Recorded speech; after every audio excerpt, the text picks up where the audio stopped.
ஒன்றுபடுங்கள். தத்துவ ஞானிகள் உலகத்தை பல வழிகளில் புரிந்து கொள்கின்றனர். அவர்களின் நோக்கம் மாற்றம் மட்டுமே. வணக்கம் அன்பு குக்கு எஃப்எம் ரசிகர்களே, நான் உங்கள் அருண் வந்துவிட்டேன். எஸ், வரும்போதே ஏதோ வசனத்தோடே வரனே, என்ன வசனம் அப்படின்னு உங்க எல்லாருக்கும் தெரிஞ்சுக்கணும்னு ஆசை இருக்கும். உலக தொழிலாளர்களே ஒன்றுபடுங்கள். தத்துவ ஞானிகள் உலகத்தை பல வழிகளில் புரிந்து கொள்கின்றனர். அவர்களின் நோக்கம் மாற்றம் மட்டுமே என்று மார்க்ஸ் தன்னுடைய கல்லர் பொறிக்கச் சொன்னார். இந்த வரிகளைத்தான். யார் மார்க்ஸ்ன்றீங்களா? Karl Marx. எல்லாரும் கேள்விப்பட்டிருப்போம் இந்த பேரை. கார்ல் மார்க்ஸின் கல்லறையில் பொறிக்கப்பட்ட வரிகள் இதுதான். உலக தொழிலாளர்களே ஒன்றுபடுங்கள் என்று. இதைத்தான் அவரும் இன்றைக்கு எல்லாரையும் ஃபாலோ பண்ணணும் அப்படின்னு சொல்லிக்கிட்டு இருக்காரு. கார்ல் மார்க்ஸை பத்தி நம்ம யாரு என்னன்னு தெரிஞ்சுக்கிறதுக்கு முன்னாடி கம்யூனிசத்தை பத்தி நம்ம நிச்சயமா புரிஞ்சு வச்சுக்கணும். கம்யூனிசம்னா என்ன? கம்யூனிஸ்ட்னா என்ன? கம்யூனிசத்தை ஃபாலோ பண்றவங்க கம்யூனிஸ்ட். ரொம்ப சிம்பிளான ஒரு லாஜிக் தான். சரி, இந்த கம்யூனிசம் அப்படின்றது எதை குறிக்குது அப்படின்னா, நம்ம எல்லாரும் ஒரு குட்டி ரிவைண்ட் பண்ணணும். விஜயோட படத்துக்கு போகணும். கத்தி படம் எல்லாரும் பார்த்துருப்போம். கத்தி படத்தில் விஜய் கிட்ட ஒரு பொண்ணு வந்து கேட்பாங்க, கம்யூனிசம்னா என்னன்னா அப்படின்ட்டு. நம்ம பசி ஆறுனதுக்கு அப்புறம் நம்ம கிட்ட இருக்கிற இட்லி நமக்கு சொந்தம் கிடையாது, அதுதான் கம்யூனிசம்னு ரொம்ப சிம்பிளாக விளக்கியிருப்பார். உண்மையாக அதுதான். அதாவது நம்ம தேவைக்கு அதிகமாக இருக்கிறத இன்னொருத்தருக்கு சொந்தம் அப்படின்னு நம்ம வச்சுக்கணும். அதுதான் நம்மளுடைய கம்யூனிசம் அப்படின்றத ரொம்ப தெளிவாக. இன்னொரு படத்தில் இன்னும் சூப்பராக விளக்கியிருப்பார். துல்கர் சல்மான் கிட்ட அவங்க கேர்ள் ஃப்ரெண்ட் கேட்பாங்க மலையாளத்தில், கம்யூனிஸ்ட்னா என்ன, கம்யூனிசம்னா என்ன அப்படின்ட்டு. இப்போது நீ டெய்லி சாப்பாடு வீட்டிலேருந்து கொண்டு வர, இன்னொரு பொண்ணுக்கு அந்த மாதிரி சாப்பாடு கொண்டு வர வழியே கிடையாது, அது வசதியும் கிடையாது.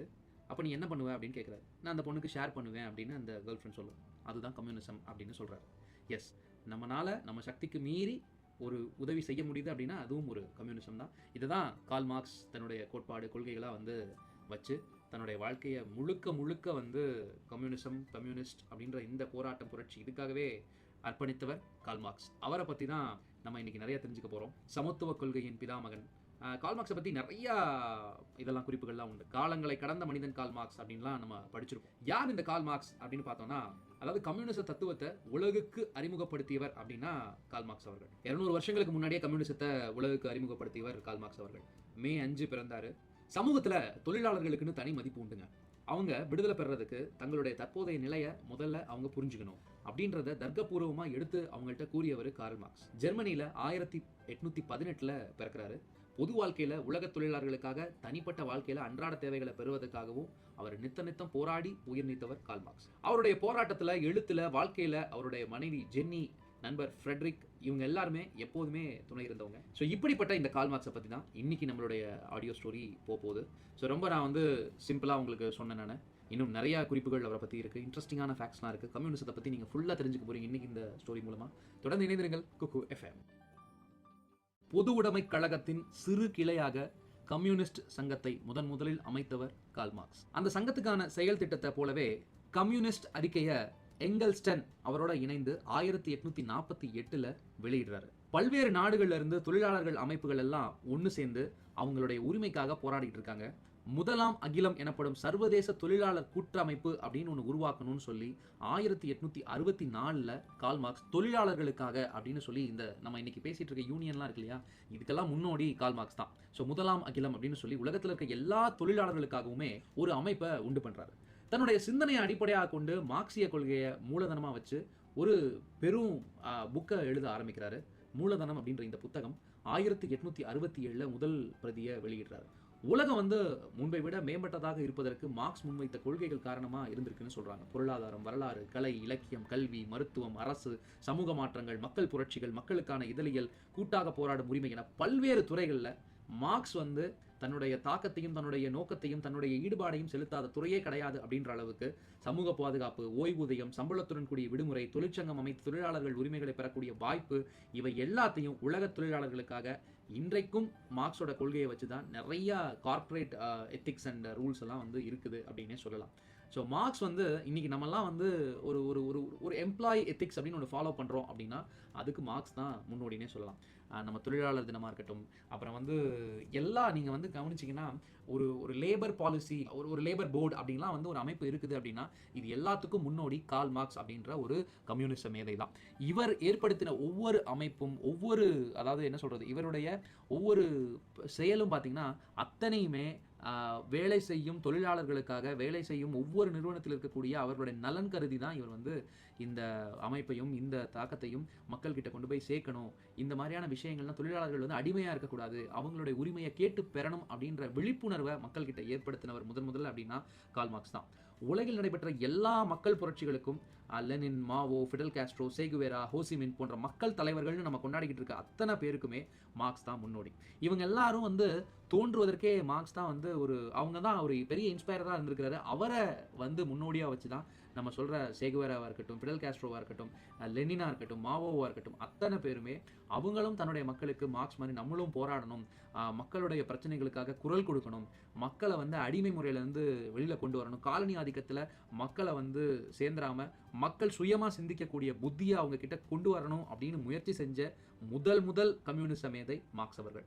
உலக மனிதர்கள் அனைவரும் சமமாக வாழ வேண்டிய அவசியத்தை தர்க்கபூர்வமாக உணர்த்திவிட்டு சென்ற உன்னத மேதை அப்படின்னா அது நம்ம கார்ல் மார்க்ஸ் தான். ஸோ இதெல்லாம் கார்ல் மார்க்ஸ் வந்து அதாவது எப்படி சொல்றதுன்னா, வெறும் வந்து எந்தவித காசு பணத்துக்காகவோ எந்தவித சொத்து சுகத்துக்காகவுமே பண்ணவே கிடையாது. கார்ல் மார்க்ஸ் வந்து முழுக்க வந்து அது வந்து என்ன பண்ணியிருக்கிறாரு அப்படின்னா, மக்களுடைய வாழ்க்கை தரத்தை உயர்த்த வேண்டும் என்ற எண்ணத்தோட மட்டும்தான் நம்ம வந்து கார்ல் மார்க்ஸுடைய கோட்பாடு, கொள்கைகள் எல்லாமே இருந்திருக்கு. கார்ல் மார்க்ஸை பற்றி கேட்டோடனே உங்களுக்கு வந்து ரொம்ப உணர்வுபூர்வமாக ஆரம்பிச்சிருக்கும்னு நினைக்கிறேன். ஸோ இப்படிப்பட்ட மேதையை பற்றி எப்படிப்பா இத்தனை நாளாக தெரிஞ்சுக்காமல் இருந்தேன் அப்படின்னு தொடர்ந்து தெரிஞ்சுக்கோங்க, இணைந்திருங்கள். கம்யூனிஸ்டுகளின் கடவுள், சிந்தனையாளர்களில் முன்னோடி, இப்படி கார்ல் மார்க்ஸ்க்கு நிறைய பெயர்கள் உண்டு. 1999ஆம் ஆண்டு பிபிசி ஒரு கருத்து கணிப்பை எடுக்கிறது. அதாவது பிபிசி வானொலி 2 பிரிவாக இந்த கருத்து கணிப்பு நடத்தப்படுகிறது. ஒன்று, மக்களிடையே நேரடியாக கடந்த 1000 ஆண்டுகளில் தங்களை பாதித்த கவர்ந்த சிந்தனையாளர்கள் யார் என்ற கருத்து கணிப்பு. அதில் வெவ்வேறு விதமாக வெவ்வேறு கோணங்களில் முடிவுகள் வந்து சேர்கிறது. அதே 1999ஆம் ஆண்டு பிபிசி வானொலி மற்றொரு கருத்து கணிப்பை வேறு வழியாக அந்த கணிப்பை எடுக்கிறது, அதாவது இணையத்தின் மூலமாக. அதில் கிட்டத்தட்ட ஒட்டுமொத்த குரலாக உலகத்திலிருந்து வந்த அனைத்து பதிவுகளும் அங்கே ஒரு சேர எண்ணப்பட்டு அதில் அனைவரும் கூறிய ஒரே சிந்தனையாளர் கார்ல் மார்க்ஸ்.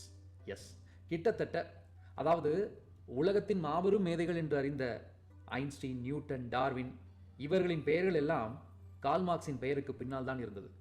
உலக பாட்டாளிகளின் தந்தையாகவும் இன்றளவும் இருந்து வருகிறது கார்ல் மார்க்ஸின் சிந்தனைகள். அப்படி என்ன செய்துவிட்டார் கார்ல் மார்க்ஸ் என்று எல்லாருமே கேட்கலாம். பிரெஞ்சு புரட்சி தொடங்கி 1830 பள்ளி பருவத்திலேயே முற்போக்கு கருத்துக்களின் தாக்கத்தால் பல சிந்தனை கேள்விகளை எழுப்பத் தொடங்கினார். உலகத்தையே மாற்றியமைத்தது 3 மேதைகள்னு பொதுவாக சொல்லுவாங்க. காலம் பற்றிய கோட்பாடு, அதாவது இயற்பியலில் புரட்சி ஏற்படுத்திய ஐன்ஸ்டீன் அவர்கள், உயிரினங்களின் தோற்றம் பற்றி பேசி பரிணாம வளர்ச்சியை பற்றி விளக்கம் கொடுத்து உலகத்தையே தன்னுடைய கருத்துக்களால் புரட்டி போட்ட டார்வின் அவர்கள், மற்றொரு மாபெரும் மேதை பொது உடைமை சித்தாந்தத்தை மக்களிடையே கொண்டு செலுத்திய கார்ல் மார்க்ஸ் அவர்கள். கார்ல் மார்க்ஸ் மட்டும்தான் என்ன சொல்றாருன்னா, மாற்றம் என்ற சொல் மட்டுமே மாறாதது என்ற மாபெரும் கோட்பாட்டை வலியுறுத்தியவர் கார்ல் மார்க்ஸ் அவர்கள். உலகத்தை மாற்றியமைத்த இந்த மேதைகள் இல்லை அப்படின்னா எப்பயுமே நம்ம இன்னைக்கு இவ்வளவு சுதந்திரமாக இவ்வளவு ஒரு இயக்கவியலை மக்களோட வாழ்க்கையில் கொண்டு வந்திருக்க முடியாது. ஹிட்லர் பிறந்த மண்ணில் பிறந்தவர் தான் நம்ம கார்ல் மார்க்ஸ். பெர்லின் பல்கலைக்கழகத்தில் படிக்கிறாரு. ஒரு நாளைக்கு 24 மணி நேரத்தில் 14 மணி நேரம் வந்து கார்ல் மார்க்ஸ் படிச்சுக்கிட்டே இருக்கிறாரு. இன்றைக்கும் லண்டனில் வந்து அவருடைய கல்லறையில் போய் பார்த்தீங்கன்னா கார்ல் மார்க்ஸை நினச்சி அவருக்கு அஞ்சலி செலுத்துகிறவங்க எல்லாருமே மனசில் வார்த்தைகளாக சொல்கிறது பாட்டாளிகளின் தந்தையே அப்படின்னு தான் அவருக்கு அஞ்சலி செலுத்துகிறாங்க. கிட்டத்தட்ட தன்னுடைய ஒவ்வொரு வாழ்நாளின் ஒவ்வொரு நாளையுமே படித்து படித்து படித்து பல சிந்தனைகளை, பல கேள்விகளை, பல புரட்சிகளை மக்களிடையே ஏற்படுத்துவதற்கான ஒவ்வொரு வேலையும் நாள்தோறும் செய்த ஒரு உன்னத மேதை தான் நம்மளுடைய கார்ல் மார்க்ஸ் அவர்கள். நம்ம அந்த காலத்தில் வந்து ஒரு ராஜாவுக்கும் ஒரு நம்ம புலவருக்கும் உண்டான நட்பை பற்றி இலக்கணத்தில் தமிழ்லாம் படிச்சிருப்போம். கோப்பெருஞ்சோழனுக்கும் ஆந்தையாருக்கும் உள்ள அந்த நட்புன்றது நிறைய பேர் வந்து ஒரு நட்புக்கான இலக்கணமாக இந்த பேரை சொல்லுவாங்க. அதே போல தான் நம்ம கார்ல் மார்க்ஸ் வந்து அறிவாளி அப்படின்னா அவருடைய நண்பர் வந்து எங்கல்ஸ். அவர் ஒரு செல்வந்தர். அவரும் இவரும் வந்து ஒத்து போகிறதுக்கான ஒரே காரணம் பொது உடைமை தத்துவம். பொது உடைமை, எல்லாருக்கும் எல்லாமே சமம், எல்லாமே இங்கு அனைவருக்கும் கிடைக்கப்பட வேண்டும். அதாவது பாரதியார் கூட சொல்லியிருப்பார், எல்லாரும் எல்லாமும் பெற வேண்டும், இங்கு இல்லாத நிலை வேண்டும் அப்படின்றது தான். அதுதான் கார்ல் மார்க்ஸும் தன்னுடைய கொள்கையாக இருந்து சொல்கிறாரு, எல்லாரும் எல்லாமும் பெற வேண்டும், இங்கு சமத்துவம் நிலவும் வேண்டும் அப்படின்னு சொல்லி. கிட்டத்தட்ட வந்து ஒரு அறிவாளியும் ஒரு செல்வந்தரும் சேர்ந்தா வந்து நம்ம என்ன நினைப்போம் அப்படின்னா அவங்களுக்குள்ள கருத்து வேறுபாடுகள், முரண்பாடுகள் அப்படிலாம் கிடையவே கிடையாது. 2 பேரும் வந்து நகமும் சதையும் போல இருந்திருக்கிறாங்க. எங்கல்ஸ் வந்து மிகப்பெரிய பணக்காரர். அவர் வந்து கால் மார்க்ஸ்க்காகவே தன்னுடைய உயிலில் வந்து பார்த்தீங்கன்னா நிரந்தரமாக ஒரு $350 வந்து இவருக்கு எப்பயுமே கிடைக்கணும் அப்படின்றதுக்காக தன்னுடைய சொத்தையெல்லாம் விற்று இவர் பேரில் எழுதி வச்சார் இவருக்கு. ஏன்னா அந்த அளவுக்கு கால் மார்க்ஸ் வந்து பணத்தால் ரொம்ப கஷ்டப்பட்ட ஒரு குடும்பத்திலேருந்து வந்தவர். அவங்க அப்பா பணக்காரரு, அதாவது அப்பா ஒரு வக்கீல் லாயரு, இருந்தாலும் இவர் எல்லாத்தையும் வெறுத்து ஒதுக்குறனால ரொம்பவே கஷ்டப்பட்டார். ஒரு முறை என்ன ஆயிடுச்சு அப்படின்னு பார்த்தீங்கன்னா, கால் மார்க்ஸுடைய குழந்தை இறந்த போது, அப்போ அந்த குழந்தை பக்கத்தில் உட்காந்து கால் மார்க்ஸனுடைய மனைவியும் அழுகிறாங்க. நீ பிறந்தபோது தொட்டில் வாங்கவும் காசில்லை, இறந்தபோது சவப்பெட்டி வாங்கவும் என்னிடம் காசில்லை என்று அந்த குழந்தை பிறந்ததையும் இறந்ததையும் சொல்லும்போது நமக்கே கண் கலங்குது. ஒரு பொதுவான ஒரு சித்தாந்தமே உண்டு. உலகத்தை மாற்றி அமைக்க நேர்ந்தவர்களுக்கு நிகழ்ந்த கொடுமை அப்படின்றது இதுதான். உலகத்தை மாற்றி அமைக்கணும் அப்படின்னு நினைச்ச எல்லாருக்குமே வந்து பார்த்தீங்கன்னா, ஏதோ ஒரு வகையில் ஏதோ ஒரு கஷ்டங்கள் இருந்துக்கிட்டே தான் இருக்கும். அப்படிதான் கால் மார்க்ஸும் வந்து தன்னுடைய கஷ்டத்தை வந்து இந்த ஒரே வரியிலேயே நம்ம வந்து கட்டி போட்டுறாரு. தொட்டில் வாங்கவும் காசில்லை, சவப்பெட்டி வாங்கவும் காசில்லை அப்படின்ற கால் மார்க்ஸோட கதறல்களை கேட்கும்போது, இறைவா, உலகத்தை மாற்றி அமைக்க நினைத்த நல்லவருக்கு இப்படித்தான் நிகழுமா அப்படின்னு நம்மளே கேட்க வைக்குது. ஸோ கால் மார்க்ஸுடைய வரிகளில் முக்கியமான ஒரு வரி, எல்லாரையும் சிந்திக்க தூண்டிய வரிகள். இந்த வரிகள் தான் வந்து கால் மார்க்ஸை வந்து எல்லாருக்குமே எடுத்துகிட்டு போச்சு. அதுவும் வந்து குறிப்பாக கால் மார்க்ஸோட கொள்கைகளை மூலதனம் அப்படின்ற தமிழாக்கம் வந்து மிகப்பெரிய விற்பனையை தமிழ்நாட்டில் ஏற்படுத்துச்சு. அப்படி கால் மார்க்ஸ் சொன்ன அந்த வரிகள் என்ன அப்படின்னா, மனிதர்களுக்கு பாடுபடக்கூடிய ஒரு வேலையை நாம் தேர்வு செய்து கொண்டால் அதன் பின் எந்த கஷ்டமும் நம்மை ஏதும் செய்ய முடியாது. ஏனெனில் அவை எல்லாம் அனைவரின் நலனுக்குமான தியாகங்கள். அதன் பிறகு குறுகிய எண்ணம் கொண்ட வரம்புக்கு உட்பட்ட சுயநலம் கொண்ட மகிழ்ச்சியை நாம் உணர மாட்டோம். நமது மகிழ்ச்சி லட்சக்கணக்கானோரின் மகிழ்ச்சியாக இருக்கும். நமது பணிகள் என்றென்றும் நினைவில் இருக்கும். நமது சாம்பல்களின் மீது புனிதமான மக்களின் சூடான கண்ணீர் சிந்தப்படும் அப்படின்னு சொல்லி பொது உடைமை தத்துவத்தை பற்றியும் மக்களுக்காக உழைக்கிறத பற்றியும் கால் மார்க்ஸ் அவர்கள் இந்த வரிகள் மூலமாக உணர்த்துறாரு. இப்படி நம்ம கால் மார்க்ஸுடைய சிந்தனைகளையும் கால் மார்க்ஸ் தன்னுடைய வாழ்க்கையில் பட்ட கஷ்டங்களையும் பற்றி நிறைய தொடர்ந்து தெரிஞ்சுக்க போகிறோம். இணைந்திருங்கள். மார்க்ஸுடைய கொள்கைகள், கோட்பாடுகள் நிச்சயமா நம்ம தெரிஞ்சுக்கணும். முதலாளிய சமுதாயத்தின் உயிரணு, அதாவது செல் அப்படின்னு மார்க்ஸ் வந்து எதை வர்ணிக்கிறார்னா கமாடிட்டி, சரக்கு. இதை பற்றின ஒரு தொடக்கம் தான் அந்த மூலதனம் அப்படின்ற மார்க்ஸ் எழுதின நூலுடைய முதல் பாகம் இந்த கமாடிட்டியை பற்றி தான் ஆரம்பிக்குது. முதலாளிய உற்பத்தி முறையின் அனைத்து முரண்பாடுகளும் சரக்கில் அல்லது பண்டங்களின் சரக்கு வடிவத்தில் பொதிந்திருப்பதை சுட்டுக்காட்டுகிறது இந்த நூல் அப்படின்னு சொல்லி நம்ம இந்த நூலை படிக்கும்போது புரிய வருது. நம்ம மூளையை கொஞ்சம் கசக்கிட்டு இந்த மூலதனம் அப்படின்ற நூலை ஃபுல்லாக படிச்சோன்னு வச்சுக்கோங்களேன், கால் மார்க்ஸ் வந்து முதலாளிய பொருளாதாரத்தை விளக்குறாரு அப்படின்னு அதோட நிறுத்துறது மட்டும் கிடையாது. தத்துவம், புவியியல், மானுடவியல், வரலாறு, இலக்கிய அறிவியல் இது போன்ற அத்தனை விஷயத்தையும் இதுக்குள்ளார அடக்கிறாரு. மார்க்ஸோட பார்வையில இந்த துறைகள் அனைத்துமே ஒன்றோடொன்று பிணைக்கப்பட்டவை அப்படின்னு அவர் அடிச்சு கூறுறாரு. எதுவுமே தனித்தனி துறை அப்படின்றது கிடையாது. ஒரு முதலாளித்துவம் அப்படின்னா இந்த முதலாளித்துவத்துக்குள்ளார இது அத்தனையும் அடங்குது அப்படின்னு சொல்றாரு. சரக்கு அல்லது பண்டத்தின் சரக்கு வடிவம் என்பது பயன் மதிப்பு, பரிவர்த்தனை மதிப்பு ஆகிய இரட்டத்தன்மை கொண்டுள்ளதையும் ஒன்றுக்கொன்று முற்றிலும் வேறான பண்புகளையும் பயன்பாடுகளையும் கொண்டுள்ள பண்டங்கள் சரக்கு வடிவத்தில் முதலாளிய சந்தையில் ஒன்றையொன்று சந்திப்பதையும் அவை ஒன்றுக்கொன்று அவற்றின் மதிப்பின் அடிப்படையில், அதாவது அவை ஒவ்வொன்றிலும் பொதிந்துள்ளது, குறிப்பிட்ட சமுதாயத்தின் வளர்ச்சி நிலையில் சமூக ரீதியில் அவசியமான சராசரி மானுட உழைப்பின் அளவுகளின் அடிப்படையில் பரிவர்த்தனை செய்யப்படுவதையும் மார்க்ஸ் விளக்குறார் இந்த புத்தகத்தில். மார்க்ஸோட இந்த மூலதனம் இந்த புத்தகத்தோடைய ஒரு சாராம்சம் அப்படின்னு பார்த்துக்கிட்டிங்கன்னா, அதாவது ஒரு பொருளை கொடுத்து இன்னொரு பொருளை வாங்குறது. ஒரு ஃபோனுக்கு 100 சட்டைகளை நம்ம பரிவர்த்தனையாக கொடுக்குறோம்னு வச்சுக்கோங்களேன். இந்த ரெண்டுமே சரக்கு அப்படின்ற ஒரு பரிவர்த்தனைகள், இது ரெண்டுமே கமாடிட்டி தானே, இது ரெண்டுமே ஒரு வியாபார பொருள் தானே. அந்த ரெண்டுமே சரக்குகள் என்ற ஒரு அருவமாவே பரிவர்த்தனை செய்யப்படுது. அவற்றின் பொருளாதார பண்புகள் அனைத்தும் புலன்களுக்கு தென்படுகின்ற, பயன்பாட்டுக்கு தெரிகின்ற பண்புகள் அனைத்துமே நம்ம வந்து நீக்கப்பெற்று இந்த அருவங்கள் எந்த உருவங்களிலிருந்து, தூளான பண்டங்களிலிருந்து பிரித்து எடுக்கப்படுகின்றனவோ அந்த பண்டங்களை உற்பத்தி செய்கின்ற ரத்தமும் சதையுமான தொழிலாளிகள், அவர்களிடமிருந்து உழைப்பு சக்தி பிழிந்தெடுக்கப்படும் தொழிற்சாலைகள், அவர்கள் ஊதியமாக பெறுகின்றதை விட கூடுதலான உற்பத்தி, பாத்தீங்களா எப்படி வராருன்னு, உற்பத்தி செய்யும் உபரி மதிப்பை அபகரிக்கும் முதலாளிகள், தொழிலாளர்களின் அவல நிலைமைகளை விளக்கும் அரசாங்க அதிகாரிகளின் ஆய்வறிக்கைகள், பல்லாயிரக்கணக்கான சரக்குகள் அனைத்துக்கும் பரிவர்த்தனை சாதனமாக உள்ள பணம், இந்த பணத்தின் அடித்தளமாக உள்ள தங்கம், வெள்ளி, உலோகங்கள் உள்ள சுரங்கங்கள், இவை போன்றவற்றை சாத்தியப்படுத்தும் உற்பத்தி உறவுகள், வரலாறு, இயற்கை என உலக பயணத்துக்கு நம்ம கூட்டிட்டு போறார், அழைத்து செல்கிறார் நம்மளுடைய மார்க்ஸ் அவர்கள். அதாவது எப்படி சொல்றாருன்னா, நம்ம வந்து ஒரு போனா இருக்கட்டும், ஒரு சட்டையா இருக்கட்டும், இந்த சட்டையை தயாரிக்கிற இந்த கம்பெனி, அந்த கம்பெனியில் இருக்க முதலாளி, அந்த சட்டையை தயாரிக்கக்கூடிய அந்த மூலதனத்தை உருவாக்கக்கூடிய அந்த தொழிலாளியில் ஆரம்பிச்சு இந்த சட்டையை கடைசியா கவர்ல போட்டு விற்பனைக்கு கொண்டு வர வியாபாரி வரைக்கும் அவ்வளவு பேரும் இந்த முதலாளித்துவத்தின் கட்டுப்பாட்டில் இருந்து இந்த, அதாவது இவங்களுக்கு உண்டான மரியாதையும் மதிப்பும் கிடைக்கும் வரை நான் ஓய மாட்டேன் அப்படின்னு சொல்லி மார்க்ஸ் ரொம்ப போல்டா தன்னுடைய மூலதனம் என்ற புத்தகத்துல எழுதுறாரு. இது என்ன அப்படின்னா, நம்ம இது ரொம்ப சாதாரணமா இருக்கக்கூடிய விஷயம் தான். ஆனா மார்க்ஸ் இதுக்குள்ள இருக்கிற அடிப்படை அறிவியலையும், அடிப்படை கம்யூனிச தத்துவத்தையும் நம்ம கிட்ட சொல்லி, சொல்லி, சொல்லி போதிச்சு, இந்த கம்யூனிசத்துக்குள்ளார நீங்க வரல அப்படின்னா, நீங்க கடைசி வரைக்கும் ஒரு அடிமை வர்க்கத்திலேயே வாழ்ந்து செத்துருவீங்க அப்படின்னு சொல்லி ரொம்ப கோவமா தன்னுடைய புத்தகங்கள்ல எழுதுறாரு. இப்படிப்பட்ட கார்ல் மார்க்ஸை பத்தி நம்ம நிச்சயமா தெரிஞ்சுக்காம இருந்தா எப்படிங்க?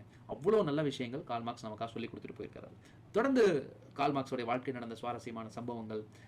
கார்ல் மார்க்ஸ் ஒரு வாட்டி என்ன பண்றாருன்னா, தன்னுடைய கோட்டை அடகு வைக்கிறாரு. கோட்டெல்லாம் யாராவது அடகு வைப்பாங்களா என்ன? வச்சிருக்கிறாரே, எதுக்காக, ஏன் அப்படின்றது எல்லாத்தையும் தெரிஞ்சுக்கலாம். இணைந்திருங்கள். ஆளும் வர்க்கத்துக்கும் அரசுகளுக்கும் எதிராக தொடர்ந்து குரல் கொடுத்து வந்தாலும் பல நாடுகளிலிருந்து துரத்தப்பட்ட அந்த மாபெரும் சிந்தனையாளர் அப்போது லண்டனில் குடியிருந்தார். அவரது மனைவி வசதியான ஒரு பிரபு குடும்பத்தில் பிறந்தவர். ஆனால் காதலுக்குரியவரை மணந்தபோது வறுமையையும் தன் வாழ்க்கை துணையாக சேர்த்துக் கொண்டார். நிரந்தரமற்ற வேலை, ஆளும் வர்க்கம் கொடுத்த நெருக்கடிகள், கொன்று தின்னும் வறுமை என வாழ்ந்தாலும் அதற்கிடையில் காதலை வளர்க்க தவறவில்லை லட்சிய தம்பதிகள். ஒரு நாள் இரவு குழந்தைகள் பசியினால் வீறிட்டு அழுதன. அந்த தாய் தன் குழந்தைகளுக்கு பால் கொடுக்க முயற்சித்தாள். ஆனால் அவள் மார்புகளில் பால் சுரக்கவில்லை, இரத்தம்தான் சுரந்தது. தொடர்ச்சியான வறுமை துரத்திய நிலையில் ஒரு குழந்தை இறந்தபோது அந்த குழந்தையின் உடலை புதைக்க அந்த மாபெரும் சிந்தனையாளனிடம் பணம் இல்லை. தன் மேல்கோட்டை விற்றுதான் தன் பிரியத்திற்குரிய குழந்தையின் உடலை புதைத்தார். நம்மை பொறுத்தவரை கோட் என்பது ஒரு ஆடம்பரமாக இருக்கலாம், ஆனால் குழு நிறைந்த மேற்கத்திய நாடுகளில் கோட் அத்தியாவசியம். தனது கோட்டை விற்று குழந்தையை புதைத்த அந்த துயரத்திற்குரிய வரலாற்றுக்கு சொந்தக்காரர் கார்ல் மார்க்ஸ். உலகின் மாபெரும் சிந்தனையாளர்களில் எப்போதும் கார்ல் மார்க்ஸுக்கு ஒரு முக்கிய இடம் உண்டு. வறுமையும் நோயும் விடாது துரத்திக் கொண்டிருந்த காலத்தில் மார்க்ஸ் தனது ஏழ்மை குறித்து சிந்தித்து அதற்கான தீர்வுகளை தேடிக்கொண்டிருக்கவில்லை. மாறாக உலகமெங்கும் ஒடுக்கப்பட்ட வறுமையில் உழன்ற தொழிலாளர் வர்க்கம் குறித்து அவர் சிந்திக்க தொடங்கினார். தனக்கு முன்பிருந்த தத்துவாதிகளின் சிந்தனைகளை கரைத்து குடித்தார். எல்லா தத்துவங்களும் உலகம் எப்படி தோன்றுகின்றன, இயங்குகின்றன என்று சிந்திக்கின்றன. நமது வேலை உலகம் எப்படி தோன்றியது என்று சிந்திப்பது இல்லை, மாறாக உலகத்தை மாற்றியமைப்பதே என்றார். அதற்கு என்ன செய்வது? உலகத் தொழிலாளர்களே, ஒன்றுபடுங்கள். நீங்கள் இழப்பதற்கு எதுவும் இல்லை, ஆனால் உங்களுக்காக பொன்னான ஒரு உலகம் காத்திருக்கிறது என்ற புகழ்பெற்ற வாக்கியத்தை மார்க்ஸ் எழுதியது வரலாற்றின் பல திருப்பங்களுக்கு காரணமானது.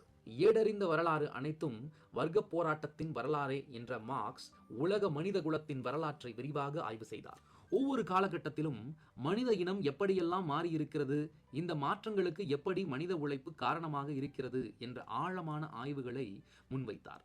உழைப்பினால் கிடைத்த பயன்களை அனைவரும் சமமாக பகிரும் வரை பேதங்கள் இருந்தது இல்லை. ஆனால் பகிர்ந்தது போக மிஞ்சி இருந்தது உபரிமதிப்பு என்றும், இந்த உபரிமதிப்பே மீண்டும் மூலதனம் ஆகிறது என்றும், மூலதனத்தின் மூலமே வர்க்கங்கள் தோன்றின என்றும் வரலாற்றின் முடிச்சுகளை ஒவ்வொன்றாக அவிழ்த்தார். இப்படியான ஆய்வு முடிவுகளை வந்தடைவதற்கு மார்க்ஸ் உழைத்த உழைப்பு கொஞ்ச நஞ்சமல்ல, அதற்கு அவர் கொடுத்த விலைகளும் கொஞ்ச நஞ்சமல்ல. இந்த தொகுப்பின் தொடக்கத்தில் குறிப்பிட்ட சம்பவம் மார்க்சின் வாழ்க்கையில் ஒரு சின்ன துயரக்கீற்று மட்டுமே. தன் காதல் கணவன் மாபெரும் சிந்தனையாளன் என்பதை புரிந்து கொண்டு எல்லாவித துயரங்களையும் ஏற்றுக்கொண்ட ஜென்னி மார்க்ஸ், அதாவது மார்க்சின் மனைவி, உலகின் அற்புதமான காதலிகளின் வரலாற்றில் நிரந்தரமாகவே நினைவு கூறப்பட வேண்டியவர். அதே போலதான் மார்க்ஸ் ஏங்கல்ஸ் இருவருக்குமான நட்பும் கூட. ஏங்கல்ஸும் வசதியான குடும்பத்தில் பிறந்தவர்தான். மார்க்சின் சிந்தனைகளும் நூல்களும் வெளிவருவதற்கு பொருளாதார அடித்தளம் அமைத்துக் கொடுத்தவர் ஏங்கல்ஸ் என்ற அவருடைய நண்பர். மார்க்ஸ் பல நாடுகளிலிருந்து துரத்தப்பட்டார். வாடகை கொடுக்க முடியாமல் பல வீடுகளிலிருந்தும் துரத்தப்பட்டார். ஆனாலும் அவர் தன் சிந்தனைகளையோ செயல்பாடுகளையோ நிறுத்திக் கொள்ளவில்லை. மார்க்சின் சிந்தனையால் இந்த மனித குலத்துக்கு கிடைத்த நிகரற்ற அறிவு களஞ்சியம் மூலதனம். அதற்கு பின் பல கோடிக்கணக்கான புத்தகங்கள் உலகின் பல பாகங்களிலிருந்து உருவாகிவிட்ட போதும் மூலதனம் என்ற நூல் மட்டுமே எப்போதும் உலகின் ஆகச்சிறந்த நூல்களில் ஒன்றாக இருக்கிறது. மார்க்ஸ் அதனுடைய ஆசிரியர். உற்பத்தி உறவுகள், பாட்டாளி வர்க்க சர்வாதிகாரம், அரசு என்னும் வர்க்க நலன் பேணும் கருவி, கருத்தை முதலாக கொண்டுதான் சமூகம் இயங்குகிறது என்னும் பார்வைக்கு மாறாக பொருளின் அடிப்படையில் சமூக மாற்றத்தை ஆராயும் பொருள் முதல்வாதம், மதம் மனிதனுக்கு அபினாக இருந்ததோடு எப்படி இரக்கமற்ற உலகத்தின் இரக்கமுள்ள ஆன்மாவாக மாறியது என்னும் சிந்தனை முன்னெடுப்பு, அந்நியமாதல் என மார்க்சின் ஆய்வுகள் விரிந்து பறந்தவை. மார்க்சின் கருத்துக்களை ஏற்றுக்கொள்ளாதவர்கள் கூட அவசியம் படித்து விவாதிக்கப்பட வேண்டியவை அவரது சிந்தனைகள். தொழிலாளர் வர்க்கம் ஒன்றிணைந்து புரட்சி செய்து முதலாளித்துவ வர்க்கத்தையும் அதன் கருவியான அரசையும் தூக்கி எறிந்து பாட்டாளி வர்க்க சர்வாதிகாரத்தை ஏற்படுத்தும் என்ற அவரது கனவை லெனின் ரஷ்யாவில் நடத்தி காட்டினார். சோவியத் யூனியனின் அனுபவங்களில் இருந்து சற்றே வேறுபட்டு உள்நாட்டு அனுபவங்களுடனும் படிப்பினைகளுடனும் பாட்டாளி வர்க்கத்தையும் விவசாய வர்க்கத்தையும் ஒன்றிணைத்து சீனாவில் புரட்சி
ஏற்படுத்தினார் மாவோ. வியட்நாம், கியூபா என பல நாடுகளிலும் கம்யூனிஸ்டுகளின் ஆட்சியை கைப்பற்றினார். எல்லா நாடுகளிலும் மார்க்ஸ் விரும்பியபடி ஒரு முழுமையான வர்க்கபேதங்கள் அற்ற சமுதாயம் உருவானது என்று சொல்ல முடியாது. சோவியத் யூனியன் உடைவு என்பது உலகம் எங்கிலும் மார்க்சிய சிந்தனையாளர்கள் மற்றும் ஆதரவாளர்களிடம் ஒரு சோர்வை ஏற்படுத்தியது. விவசாயிகளின் தற்கொலை, அந்நிய மூலதனங்கள், உள்ளூர் தொழிலாளர்களை சுரண்டுவது, முன்னேறிய நாடுகளிலும் ஏற்பட்டுள்ள பொருளாதார நெருக்கடி, கொடூரமான நுகர்வு கலாச்சாரம், சுற்றுச்சூழல் சீர்கேடு, ஏகாதிபத்தியத்தின் குழந்தையாய் வளர்ந்துள்ள மத தீவிரவாதம் ஆகியவைதான் முதலாளித்துவத்தின் மீது கடுமையான விமர்சனங்களை தற்போது ஏற்படுத்தியுள்ளன என்பதை யாரும் மறுக்கவே முடியாது. மார்க்சின் சிந்தனைகள் எப்போதும் இறுதியானவை. மார்க்சுக்கு பிறகு உலகின் பல்வேறு நாடுகளில் தோன்றிய மார்க்சிய சிந்தனையாளர்கள் காலத்தின் பாடங்களை கணக்கெடுத்து மார்க்சியத்தை செழுமைப்படுத்தத்தான் செய்கின்றனர். ஒதுக்கப்பட்ட மக்களுக்காக எந்த தியாகங்களையும் செய்யும் செம்படை எல்லா நாடுகளிலும் இருக்கிறது. மனிதகுலம் உள்ளளவும் மார்க்ஸ் நினைக்கப்படுவார். ஏனெனில் அவர் தேசியம், மொழி, இனம் என எல்லாவற்றுக்கும் அப்பால் உலகில் உள்ள ஒடுக்கப்பட்ட மனிதர்களுக்காக சிந்தித்த மா மனிதன். முதலாளியம் எவ்வாறு செயல்படுகிறது என்பதை மார்க்ஸ் ரொம்பவே நல்லா புரிஞ்சு வச்சிருந்தாரு. தன்னுடைய ஆராய்ச்சிகள் மூலம், தொழிலாளர் இயக்கத்துடன் அவருக்கு இருந்த தொடர்புகள் மூலம் ரொம்ப அழகா புரிஞ்சு வச்சிருந்தாரு. அன்றைய தொழிலாளர்களின் குடும்ப வாழ்க்கை எப்படி இருந்தது என்பதை அவரது குடும்ப வாழ்க்கையே அவருக்கு சொல்லிக் கொடுத்தது. 1844 எங்கல்ஸ் எழுதிய இங்கிலாந்தில் தொழிலாளர் வர்க்கத்தின் நிலைமை அப்படின்ற அந்த புத்தகத்தின் மூலமாகவும், சார்லஸ் டிக்கன்ஸ் எழுதிய நாவல்கள், அதுல தொழிலாளர் வர்க்கத்துடைய ஏழ்மையை இந்த 2 புத்தகங்களும் ரொம்ப சிறப்பா சொல்லியிருக்குதுங்க. தொழிலாளர்கள் தங்களுடைய ஆடைகளையும் கருவிகளையும் அடமானம் வைப்பது ரொம்பவே வழக்கமா இருந்தது. நம்ம நினைப்போம் லண்டன் ரொம்ப செல்வ செழிப்பான நாடு, அங்க இருக்கிறவங்க எல்லாருமே பணக்காரங்களா இருப்பாங்க அப்படின்ட்டு.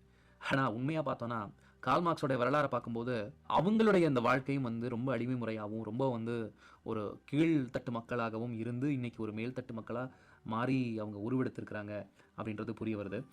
ரொம்ப ரொம்ப ஒரு ஏழ்மையான நிலையில மார்க்ஸ் தன்னுடைய வாழ்க்கையை கழிச்சிருக்கிறாரு. மார்க்ஸ் மாதிரி தான் எல்லா தொழிலாளர்களும் எப்பப்பெல்லாம் காசு வேணுமோ அப்பெல்லாம் தங்களுடைய ட்ரெஸ்ஸு, தங்களுடைய கருவிகள், பொருட்கள் இதெல்லாம் அடமானம் வச்சு தங்களுக்கு தேவையான காசை வாங்கியிருக்கிறாங்க. லண்டனோட ரொம்ப ஏழ்மையான பகுதிகளில் மார்க்ஸ் மிக குறைந்த வாடகைக்கு எடுத்த வீட்டில் கிடந்த குப்பை கூளங்கள், உடைந்து போன தட்டுமுட்டு சாமான்கள் இதெல்லாத்தையும் பார்த்து பழைய சாமானை வாங்கி விற்கக்கூடிய வணிகன் கூட ரொம்பவே வெட்கப்பட்டு இருப்பான் அப்படின்னு ரஷ்ய அரசாங்க உளவாளி தன்னுடைய குறிப்பில் சொல்கிறாரு.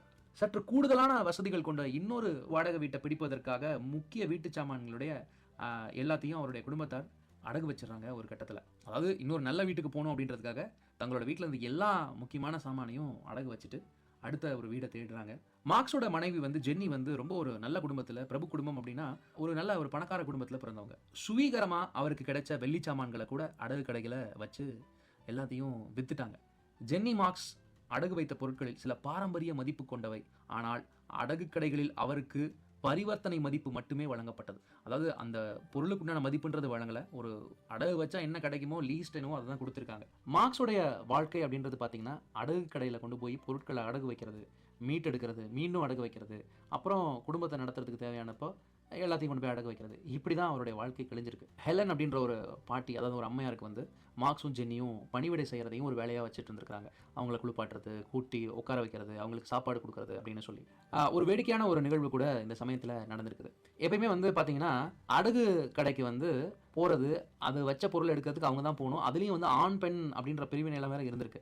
ஒரு முறை என்ன ஆயிடுச்சு, ஜென்னி அதாவது தன்னுடைய மனைவி வச்ச அடகு பொருளை மீட்டெடுக்கிறதுக்காக மார்க்ஸ் தாமாவே அடகு கடைக்கு சென்று ஒரு அவமானப்பட்ட நிகழ்வை பற்றி தான் இப்போ சொல்ல போகிறேன். என்ன அப்படின்னு பார்த்தீங்கன்னா, மார்க்ஸ் எப்பயுமே ஒரு சவரம் செய்யப்படாத முகம், அப்படியே தாடி கண்ணாமன்னு முளைச்சி கிடக்கும்.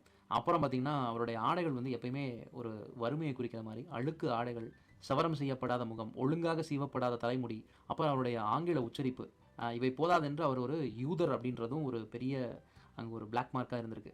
இப்படியெல்லாம் அவர் போய் என்ன பண்ணியிருக்காரு, என்னோட மனைவியோட பொருள்னு சொல்லி கேட்டிருக்கிறாரு. அடகு கடைக்காரருக்கு ஒரு சந்தேகம் வந்துருச்சு. என்னது இந்த ஆளை பார்த்தா ஃப்ராடு மாதிரி தெரியுது அப்படின்னு சொல்லிட்டு அந்த அடகு கடைக்காரர் என்ன பண்ணுறாரு, போலீஸ்க்கு ஃபோன் பண்ணி கம்ப்ளைண்ட் பண்ணி போலீஸ் பிடிச்சிட்டு போய் ஒரு நாள் முழுக்க காவலில் இருந்தார் நம்ம மார்க்ஸ். அந்தளவுக்கு மார்க்ஸோடைய வாழ்க்கையை பற்றி நம்ம இப்போ நம்ம இவ்வளோ நேரம் தெரிஞ்சுக்கிட்டது என்னென்னா, ரொம்ப வறுமையில் இருந்த ஒரு கம்யூனிச மேதை தான் மார்க்ஸ் அவர்கள். இத்தனை வறுமைக்கு நடுவுலையும் மார்க்ஸ் தமது மனைவி, பெண் பிள்ளைகள் இவங்க எல்லார்கிட்டையும் அப்பப்போ இலக்கிய ரசனை இதெல்லாத்தையும் ஷேர் பண்ணிட்டு இருந்திருக்கிறாரு. ஷேக்ஸ்பியருடைய வரிகளை அவர் அப்பப்போ தன்னுடைய பிள்ளைகள்கிட்ட சொல்லுவார். மார்க்ஸோடைய மூலதனம் நூலை நீட்டாக ஒரு கம்பைல் பண்ணி கொடுத்தது அப்படின்னா அவருடைய மனைவி ஜென்னி தான். தமது குழந்தைகளுக்கு மார்க்ஸ் வந்து 1001 இரவுகள் அப்படின்ற கதைகளை டெய்லி கொடுக்கறது வழக்கம். அவற்றில் இடிஏ ஹோப்மன் எழுதிய ஹான்ஸ் ரோக்லே கதை வந்து ரொம்ப முக்கியமானது. அவருடைய மகள் வந்து எலியனார் அப்படின்றவங்க ஒரு இடத்துல என்ன பண்ணுறாங்க, ஒரு கட்டத்தில் வந்து ஞாபகப்படுத்துகிறாங்க.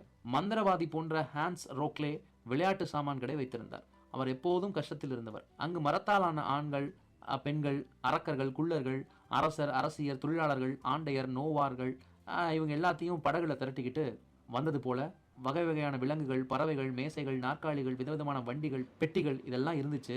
அப்படிப்பட்ட ஒரு மாய உலகத்தில் ஹான்ஸ் வந்து ஒரு மாய மந்திரம் தெரிந்தவனாக இருந்தாலும் அவனால் வந்து ஒரு பிசாசுக்கோ கசாப்பு கடைக்காரனுக்கோ உரிய ஒரு கடமைகளை செய்ய முடியல.